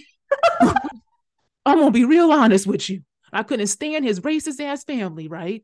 But I was also groomed, as many of us are, to be focused on having a husband, right? Having a partner, and that was success. Not my PhD, my marriage, right? And so I went with the first person who basically didn't try to beat my ass, if I'm being really honest, and it happened to be a white man, right? I couldn't stand they racist asses. Right. But then when I would go to other folks, even other women of color than Black women, they're like, well, he loves you. He's there. He cooks. The bar's in hell. That is hell, y'all. Hell is here. That's very low. Yeah. There ain't no damn bar at this point. Shit. Basically it's like, can you breathe and got some money coming in? That is not a damn partner, y'all. Okay. Right, got a pulse and a half a pulse of that, because you want to take care of their ass when they get older, right? Come on now. Like, can we abolish this idea of relationships and families, because we're not even really real. They're not even real, right? And we call that community. So I think when we come, as I lost my train of thought here, but when we come back to all of this, right, with the sign of Pluto, with Pluto and the stories we tell, this is about how we break it, is that we have to allow ourselves to come into a creative practice, which means that we have to ask the question of whose like music do we not listen to, whose literature do we not, whose stories, whose perspectives are we not actually asking about, and what happens if we ask the question, well, what about, I always wonder, what about the children? I really do wonder about this a lot, like the idea of childhood and children, especially on that plantation and after, when you had to know so young, right, that there was a difference in how you understood who you were, right there. And what does it mean to know that at a young age, you have to bow your head or you have to move off the sidewalk when a white person comes, right? So this idea that the children are too young or too innocent to learn history is bullshit, right? Because history is children having to navigate these systems, is children having to integrate schools while you have people shouting and throwing things at them. But then your child is somehow innocent. You are not protecting your child, y'all. You are going to make them hate you when they get older and have to face a harsh reality of what actually the society is. They're going to look at your ass and be like, oh, so you like that too. Mm-hmm. Right. That's what you're showing them, that you're complacent. And they think these generations below us, because millennials basically went to therapy shit, and every 2 years, we got a life earth crisis going on. Right.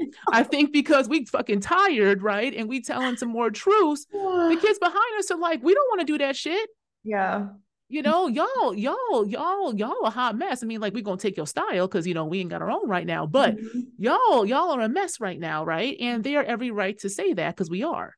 But in the mess, we have to be a mess. Yes. Right? We have to be a mess because this is not, and going back to comfort, this is not comfortable, y'all. Y'all are not comfortable.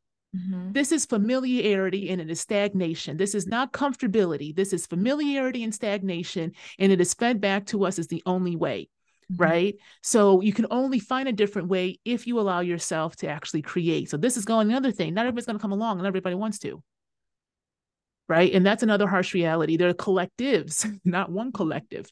And I think that's something that Pluto and Saturn are trying to tell our asses, like, listen, not everybody going to come along because there are different ways. There's a duality to this. Right. There's a duality. And the idea of conformity in any way is not actually helpful, because there has to be a diversity of the ways that we engage in life. But we cannot allow one system to dominate over all of land and life. And that's what's happening globally, right? We got fed globalization as somehow the new wave. I had to do a lot of study on globalization and migration for the foundations of my PhD to understand nation and race and citizenship and empire. And the kind of ways globalization, especially in the early 2000s, y'all, that you have to remember, that shit was like cutting edge, and it was nonstop pumping out around the age of globalization, the kind of the promises it has, the kind of global community, right? Fucking United Colors of Benetton and shit. Remember that, y'all? Yes, I do. I do. Multiculturalism, right? That was a whole Britain literally recampaigned itself. Y'all want to talk about a nation doing a PR stunt? Yeah. England went through they rebranded that 90s and 2000s. Multicultural Britain had a whole Southeast Asian woman with her hijab in the British flag, right? Yeah. And then what happened? 9/11 hit. They turned that shit around. They enacted some of the worst surveillance. Yeah. They literally, when y'all want to look at some fucked up surveillance, look at the policies and procedure and policies and laws of the UK, particularly around citizenship and rights of abode. You will see some things, right? And so there's a way that we have to realize that we are in societies that need us to limit our creativity and to only see the lens of history through their eyes. And astrology is giving us permission to say that that is not the only way, and also to blow it up. Yes. But are we ready to do that? That's the question. And it's happening whether we like it or not. It's just a matter. I loved your stream of consciousness, because what I got from that was you have to allow the breaking to happen. You have to allow the chaos energy to happen. And I think you spoke about this in one of your eclipse videos, how there are all these astrologers that talk about don't manifest on the eclipse, but it's chaos energy, essentially. And in order for us to create something different, we have to, I'm a visual person, so I'm just seeing it as like a breaking apart, like an earthquake, like a chaos. Everything has to kind of fly in the air. And within that, we have to remember our own internal compass, who we are, remember who we are, our role, understand your own natal chart, understand your human design. What is your piece of the puzzle that you're adding to this? Because again, everyone keeps asking, what do I do now? What should I be posting? What should I be doing? And it's like, you got to figure that out on your own. Like, what is your also ancestry, the historical context of like what brought you here? That's how I started.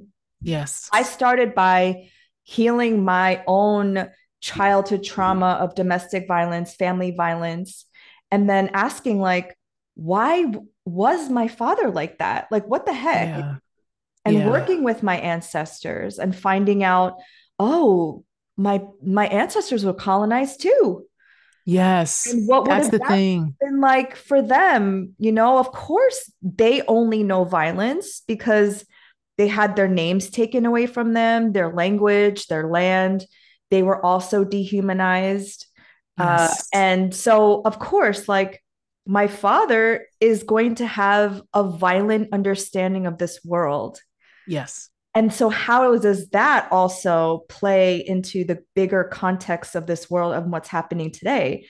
The US was involved, all these OG Yes. colonizers. And so then you start to understand, oh, I play a bigger role in the bigger collective through my own ancestry. Yes. So you And can, this is where we have to play with time, right? Because our ancestors are long and deep. We have a lot of them. So this is why when you're first going into the ancestral work and ancestral remembering and veneration, good spirituals just tell you this, right? You always want to work with your elevated ancestors for your highest good. And there's a reason for that, because exactly what you said, Laura, there are some of our ancestors who are only known colonization, right? And that also means some of our ancestors did not face themselves in death. You have to face if you don't want to face yourself in life, baby, you're going to face your shit in death. And if you don't want to face your shit in death, then you're going to be walking around here like a walking dead, bumping into walls and shit, trying to get yeah, people to do stuff, right? yeah, This is why I that's, tell folks, don't be going to any tarot reader if they don't yeah, understand who they working with. You get yeah, messages from your uncle who that motherfucker ain't done a damn thing except die and realize, oh, he can do some other things now because he ain't got a body, so he got a spirit. He's like, listen, why don't you go ahead and run that number for me, girl? Like, you know what I'm saying? Like, they ain't nothing to do yes. with you. It's for them. So you have to be, this is where you do have to, again, the spiritual warfare, right? So Mhm. when we realize that there's a way that I argue, and others have too, that we're also awakening the primordials, Mhm, right? mhm, We're really awakening ancient lines mhm. who know something very different, but also have to be called to the table. Again, there are kind of rules to this shit, right? But there are loopholes. Yes. So when you say elevated ancestors, they like, bitch, we got this. They can loophole it in. They are right at that table, right? Mhm. And that kind of messaging and knowledge of more recent folks who have faced themselves, who are elevating and who also are about that life, along with the primordials who have been about that life because they this is some bullshit, right? Mhm. There's a way that we have to have those kind of voices at our spiritual court, I say, even before you get to the kind of primordial beings who are not human, whether you call them Marisha, Loa, or gods or god, whatever those people are, right? I mean, those entities are. The humans enough are really enough for you if that's what you want to focus on, right? Because they have a breadth and depth of knowledge, and they're also connected anyway to them based upon your bloodline. But what it will do is they will force you to break because they're trying to get to you, and you can't hear them until you come into your humanity. You Yes. can hear them until you come into your body, Mhm. right? Because they are in your blood, right? That's the one thing them damn Jesus got right, body and blood of Jesus, right? That because he was an ancestor, okay? They are in your blood, they are in your body. But how can you hear them if you won't even hear yourself? If Mhm. you are afraid of your own emotions, emotions are not wrong, y'all. Emotions are not wrong. They are human, Yeah. right? There's a way that, but then who told you emotions were wrong? Patriarchy, Mhm. right? The structure of patriarchy told you emotions were wrong. And that actually hurts men almost worse than it does anybody else because then they become the inoculars and thinking that's what a man is. No, it's not, y'all. That is not a man. Yeah. That is a coward, Mhm. right? When you don't want to allow yourself to feel, and let me tell you something, y'all. If your moon sign is in a fire sign, bitch, you are emotional. It is not water, it is water fire, right? Because the passion is fueled by an inherent bodily need to express, Mhm. right? And when you don't express yourself, which is our creativity, when you don't get it out, it comes in and it bottles up. And that's when we become things like depressed. So this when we feel heavy. This is when we feel like we have to disassociate, right? In order to keep going. When you disassociate from your body, when your spirit is outside of your body, there is no way for you to hear spirit then, right? Hence spiritual warfare of capitalism. It Mhm. needs you sick and tired. Mhm. Because if you actually believed yourself and you actually started hearing some shit or feeling some shit or realizing some stuff, right, then you might move differently. So Yes. this is where the ancestors are revolutionaries at heart, because they're telling you the only way you're going to be able to live, baby, is actually living. Yes. Right. Mm-hmm. So I think that's where a big part of it is. And so they that are loud and they're here. They're not going anywhere. But the thing is, if we don't work with them, they're going to find somebody else to work with. They would, because this is not it, right? Because you said earlier, Pluto within these Saturn ruled signs, right, is telling us that the dead are literally awakened. Mm-hmm. They awakened during Capricorn. So now they're going to start talking through Aquarius. Oh, I love that. Yeah. Right. And what you said about the fire moon, I honestly think with all of the moon signs and what you said about creativity, if you don't have a channel to like express your creativity, whether it's like you're an air moon, which is speaking or talking, orating, singing, water moon's expression through whatever water signs do, cry. I don't know. I don't have a water moon. Um, and like fire creation or like, exercising, a channel to get it out Yeah. is honestly where people feel like they've been off their path. They've been off their Yes. purpose. They've been off their game, or they feel stuck. You have to find a channel, everybody, some way to get Yes. it out. Yes. And that's why, and that really is why the body is magical, right? We are all actually very magical beings. But again, we got magic, got co-opted in that, again, that kind of fantastical Harry Potter European way, because it also makes it seem as if it is fantastical outside of us. The fantastical and the magical are not necessarily the same, right? We all have magic, but we have to come into ourselves to tap in to figure out what our quote unquote kind of power is, right? And get this, y'all, not all y'all are priests and priestesses, okay? Yeah, it's okay. It's okay to It's be a okay. person. It's okay. Y'all don't want that shit. I wish somebody would tell me to Or a be shaman. I am a rush. I'm not doing, y'all, do you know how much work that is? Do you know how much work that is? Like, I barely want to spray over some herbs to take a bath, right? I will pay somebody for some damn spiritual work. Okay. That is some work. Y'all Yes. need, so this is the thing. Like, you can't be everything. This is the whole point of community, y'all. This is the whole point. When you look at different systems of organizing and kinship, you see that the ways that kinship systems in other societies are set up were so that you had people who had different kind of like basically traits or different kind of skill sets, right? So that, listen, if I, quite frankly, listen, I want to fuck somebody up, I need to go to so-and-so who knows how to work with the herbs this way. I ain't doing it. I'm going to go to somebody else. They're going to make sure it's okay to do because you got some protection. I'm going to go here. If I'm over here, I'm realizing, okay, actually, like, I need some paths open up to kind of make some things grow on my land. I'm going to go over here, right? There's a way that what does that do? That builds community. Yeah. Mutual aid. It's mutual aid, right? Yeah. And so I think that's the thing too. You don't have to do everything, y'all, but you do have to figure out what your thing is. Yes. I love right? you said not everybody is a priestess. God damn. I'm like, how many priestesses are there now? Shit. Well, you didn't know, doctor. They are the witches they are the daughters of the granddaughters of the witches they didn't burn. If you didn't know. It just and that whole thing is, and I get it. I know a lot of people quote, like, I think it's Sylvia Federici. Yeah, Federici. You got to put her stuff in context. She's talking about Europe, y'all. Right? You come over to America, there's a whole different context. Like, there is the kind of idea of the witches and stuff, but let's be real. Half of y'all were not witches. Your people were not witches. They were the ones who were the gossipers in these towns, making sure that people stepped in fetch and came in line because they were suppressed by their men. Okay. And then what happens? You put that shit down into the enslaved people and those who you felt you can dominate over. Yeah. Which is what happened at the Salem witch trials. Literally. Yeah. Right. That is literally what it is. So even so that's a great point, Laura. Honestly, people can re-examine that. Right. Re-examine that. And the thing is, this is where people, if you are identify as white, all right, and that's kind of white womanhood, you got to realize that the construction of white womanhood, particularly in the modern era, is meant for you to be an accomplice in your own subjugation. And have you become the conduit to be the surveillance of others. And it is very deadly and dangerous, not only for those around you, but for yourself. Because then as you get older, you become less of use. This is why you have such bitterness with Karens and all the kind of Karen generation. No, you got used and washed up because white patriarchy requires you to be a certain aesthetic and a certain look, and it will always be disposable because it's always looking for the youngest thing, right? Yeah. That is a structural thing. So instead of taking that anger and placing it upon other populations, right, because you feel you can have domination over them, you need to realize that that is a structure meant to get you to continue to birth and then train the next patriarch. Mm-hmm. Right? So what happens if you stop the system of training the next patriarch? Mm-hmm. Right?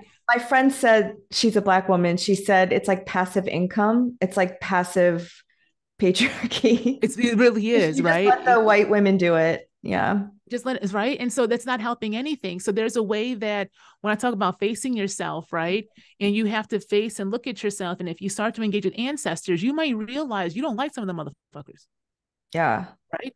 And that's okay, because not everybody, there's a way that this is where discernment comes in, but you can't be discerning if you have embraced this kind of love and light. I'm just talking to angels. Baby, angels don't even like humans. Yeah. Do y'all read that shit? Like, I had to read that stuff. They don't even like humans. They said, God, these are some raggedy ass mofos. Why do you keep giving them all this stuff? And God said, well, I made them. I got to, I made them. And the higher angels are like, we don't even like these fools. But you're working with the angels. You know what I'm trying to say? Like, come on now. I want us to start to realize that we have to come back into ourselves so that we can activate those aspects of our bodies. And one of them is discernment, so that we are working with the other side, because sacred and mundane is always in a relationship. We really know who we're working with, right? In my episode, I think it was like 6 or 7, I talked about, I think it was 6, where I had to cut off my white line, right? I was working with both of them. I thought we cool. And then I realized, and then my grandmama on my mama's side was like, these motherfuckers ain't shit, y'all. Like, and they weren't. Listen, y'all, I had an ancestor come down during a misa, which is a white mass, right? In the white mass, it was all Black folks and a couple of Latinx folks, right? They weren't necessarily Afro-Latina, so that's why I'm saying Latinx folks too. And we're in there, and it's actually online because it was during the lockdowns. And someone comes in, they were like, "Is somebody have white hair?" And I'm like, "Oh shit, yeah." And they were like, somebody, Susan. Now, Susan had come out before, and when I was talking with one of my old colleagues, she was a very talented oracle. And so she was like, there's somebody named Susan here. I didn't know many of the names, right? So I was learning the names. It's a long time ago. And she was like, I think she said Susan England. She was like, you have an English ancestor, Susan? Like, she's like, it's like 10 generations back. I said, bitch, I don't know. So I went to ancestry.com because, white folks they got them genealogies tracing back everywhere. I looked that shit up. Sure enough, Susan, 1600, she was right there. Wow. Right? So I'm like, okay, hi, Susan, right? Wow. So remember, I lived in England for 2 years. So I was actually on the soil of the white side, okay? So she comes into this Misa. You know what this woman said? She didn't tell me, so-and-so Nikki do this or blah, blah, blah. She said, what about me? You haven't put any tea with sugar on the altar lately. When I said, excuse me? Wow. I literally said, excuse me? And I'm like, you are embarrassing me too in front of these. And so that's when I had to have, but I needed that, right? This is my people. I'm hard-headed, y'all. I'm hard-headed. Yeah. I'm hard-headed, whether I know it or not, right? And so I learned this later. My great grandma was like, Nikki, you had to see it, right? There was a way that there was no other way we could kind of get it through. And I looked at her and I was like, I said, what the fuck do you mean? I literally, when I say I am about that, they had every week I am putting shit on, flowers, food, coffee, like all this stuff. And I'm sitting there like, what are you talking about? So then afterwards, right, did some other work with some people who were more trained in Egun. And I realized something. My whole life because they hadn't faced themselves, they weren't fully elevated, right? They were literally sucking off of me. Right? Yes. So keeping my mind bounded. Why I thought I had to be in institutions, right? I've always wanted to be a writer, but it was this idea. I always told myself, I don't want to be seen. I just want to be listened to or read about. And my grandma was like, what the fuck you mean you don't want to be seen? Bitch, you are a Leo sun with the North Node there in the 10th house. What are you talking about, right? I wish you would, right? And so there was a way, because of that, I realized, oh, wait a minute. Not all y'all motherfuckers are for me. My best and highest good. Okay, well, let me rearrange my court. And so I said, I will only work with my maternal line who are here for my best and highest good. And that includes the primordials, okay, along with the Orisha and my guides. And that was also too, because I have some Black ancestors. I had one that was, I have fucked up stories, y'all. I'm not gonna lie. This shit took me on a ride. So then I'm working with the Haitian Hugon, right? And his godfather. So I'm sitting there trying to get down. Then the Black folks came down, right? My grandfather, who ain't shit, who was also heavily abusive, right? But I had blocked that out. He was misdirecting and giving false information, saying that my Black line didn't want to be with me and that all this other stuff, until my grandmama came in and literally knocked shit over and said, take your ass over there. Wow. So I had to literally, so there is ways that this idea of internal, listen, they used to be human, so they gonna be human when they all cross over. Okay, we need to realize that. That's why you gotta face yourself, y'all. That's why you gotta look at them scales. When you go outside of the Abrahamic faiths, when you die, how many indigenous cultures, y'all love Egypt so damn much, they talk about the scales. Okay, you got to face yourself in one way, shape, or form. And Ifa, you go to a certain house and then you literally review your life, right? There's these concepts of having to review so that you accept what you have done and are able then to, if you got to do some stuff, it's like school over there, you refigure and figure it out, right? So I'm saying all that to say, when I got clear about who the hell I was work with, my court is one that are for my best and highest good. And it is my Black line that is very dark, not dark, deep in nature, that is heavily connected to the land. I've had my whole line does this kind of spirituality through scholarship in one way, shape, or form. They were the astrologers, they were the herbalists, they were the ones who also were about that life too. So they didn't necessarily, and I had to learn this the hard way. My grandma was kind of getting me to say, she's like, listen, you're not necessarily going to be in this kind of these big communities. She's like, you're not for everybody. Our line is not for everybody. So you got to be okay being alone. And I was like, but that's ghetto. How I talk to y'all, so I talk to them. Okay? But then she was like, but once you get clear, those who are for you will be. So like, it's not even that like I'm thinking about myself. No, I'm also like heavily, I got 4 planets in the 12th house, but it's in Libra. Like, and my Venus is there. There's a way that like, I do want to be, and my fucking moon's in Taurus in the 7th house. Come on now. Like, I want to be with people, but I make people feel good. Right. And I had to understand what that meant, because then I had to ask myself, and am I feeling good? Right. So again, it's like, I got to feel good then so that you can be in my space with me. And I'm realizing that's how I have to form community. Right. But then we have to figure out what is community for us is ourselves, right? But are we ourselves? And so again, this is where the ancestors can really help when you get clear about exactly who you're listening to and why, right?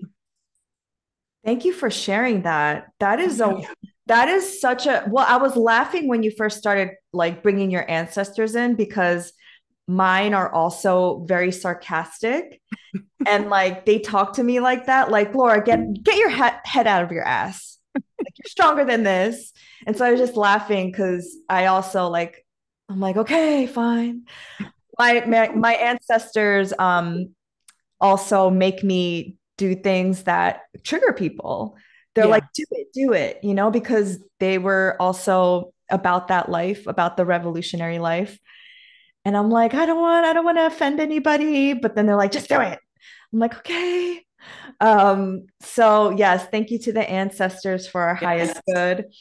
Was there anything that you wanted to share or bring up before we close? I know we could speak about this forever. Yeah. I don't think so. We covered a lot. I think the last thing I guess I will say is that if you take nothing from what our conversation was, for folks who are listening, is that you have to allow yourself the space to dream. But when you start to dream and you haven't done so, don't be surprised if what you're first met with are nightmares. And that's okay, because we got to face those, because that's the fear manifesting. And so the nightmares are also locations that are helping you be able to engage the underworld in the way that might make sense for you, so that if you can actually face those nightmares, you will find your light. Okay. I've written about this too, if anyone wants interested, but regardless if you read about it, I want you to understand the nightmares are there for us to be able to face them. And if you can do that, then you will actually figure out what yourself actually needs and wants. And that's going to help you figure out what you do next. Thank you so much. So, Dr. Nicole, you have a Substack, you have a podcast, you have a Yeah. book club, and you're on Instagram and TikTok. Anything else that I'm missing? I think that is and so my book club's actually my Patreon. I shifted it more. So it's more broad than that. So if folks are interested in learning more, please check that out. And I think besides that, also my website, I do also do one-on-one work for folks. So I do astrology readings. I call them Journey to Self. And I also do one-on-one coaching for folks in various ways, both executive coaching, but also I do spiritual coaching and something else. I forgot what the hell it was. But as well with that. And also I am available for bookings. I'm looking for folks to be able to work with if you're looking for a keynote or if people are looking to kind of do any kind of organizational consulting through an abolitionist lens, then I also do that as well. So you can find all the information on my website and how to book with me. Thank you so much. This was such an enlightening conversation. Thank you, Laura, for inviting me. I always enjoy talking to you. Thank you.